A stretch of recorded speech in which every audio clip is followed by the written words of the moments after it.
तो बस एवरीवन फिर हमने थोड़ा-सा रेस्ट किया, रेस्ट करके हमने होटल वाले को कह दिया कि जैसे ही स्नोफॉल स्टार्ट होगी तो आप हमें ज़रूर बताइएगा। और उसने कमरे में आके नॉक किया और कहते मैडम जी स्नोफॉल शुरू शुरू हो गई है। और जब हम मॉल पे आए तो इतनी स्नोफॉल हो रही थी और दुनिया पता नहीं कहाँ से इतनी दुनिया निकल आई थी, क्योंकि वेदर को चेक करके लोग आ गए थे। और वेदर ने भी बिल्कुल ठीक बताया, अगर वेदर गलत बताता ना तो मैंने तो गूगल को डिलीट ही कर देना था। तो ख़ैर यहाँ पे इतनी प्यारी स्नोफॉल थी और व्यू भी इतना अच्छा था, जैसे ही हमारे कमरे का रूम ओपन होता था और सामने ही व्यू था।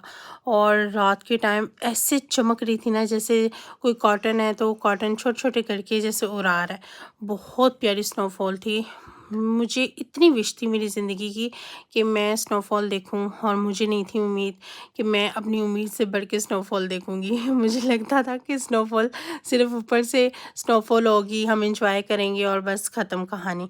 लेकिन मुझे क्या पता था नीचे तो ज़मीन बन जाती है बर्फ़ की, और उस बर्फ़ पे से गुज़रना भी होता है। यहाँ पे नीचे एक कपल था, वो बहुत इंजॉय कर रहे थे, नीचे झूला था, वहाँ पे झूले में बैठ के इंजॉय कर रहे थे, तस्वीरें बना रहे थे। तो मैंने सोचा क्यों ना मैं ऊपर से ज़रा इनकी तस्वीरें उतारूँ।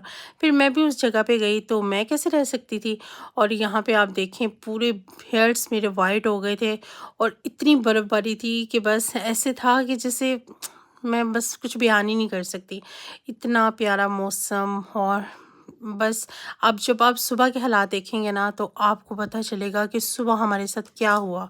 और क्योंकि रात तो बहुत मज़े की गुज़र गई, और जब सुबह हम नाश्ता करने के लिए उठे ना, फिर जब हमें पता चला जी सुबह हमारे साथ क्या होता है, वो अगले मैं आपको वीडियोज़ में बताती हूँ सुबह के हालात क्या थे।